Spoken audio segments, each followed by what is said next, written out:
mabuting balita ng Panginoon ayon kay San Lucas. Nang dumating si Jesus sa Nazaret, sinabi niya sa mga nasa sinagoga, "Tandaan ninyo, walang propetang kinikilala sa kanyang sariling bayan.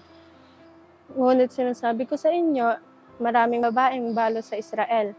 Nung kapanahuan ni Elias nang hindi umulan sa loob ng 3 tao, kalahati at magkaroon ng matinding tagutom sa buong lupain. Subalit hindi sa kaninuman kanila pinupunta si Elias, kundi sa isang babaeng balo sa Sarepta, sa lupain na Sidon, sa dinami-dami ng mga ketongin sa Israel noong kapanahuan ni Elioseo.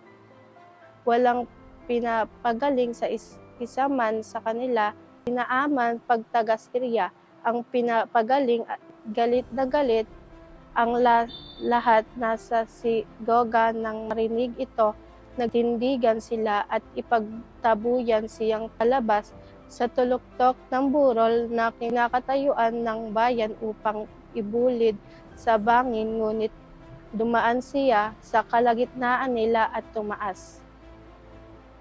Ang mabuting balita ng Panginoon.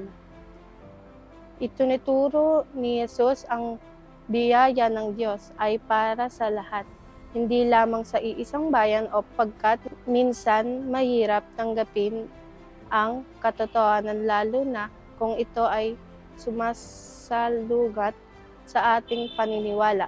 Naway maging bukas ang ating puso sa salita ng Diyos, kahit mahirap itong tanggapin at mamumuhay ang ayon sa kanyang kalooban. Manalangin tayo.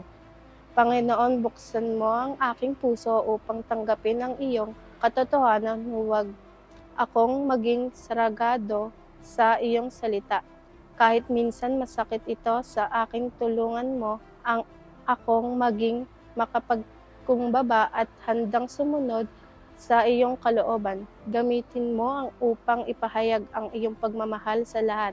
Amen.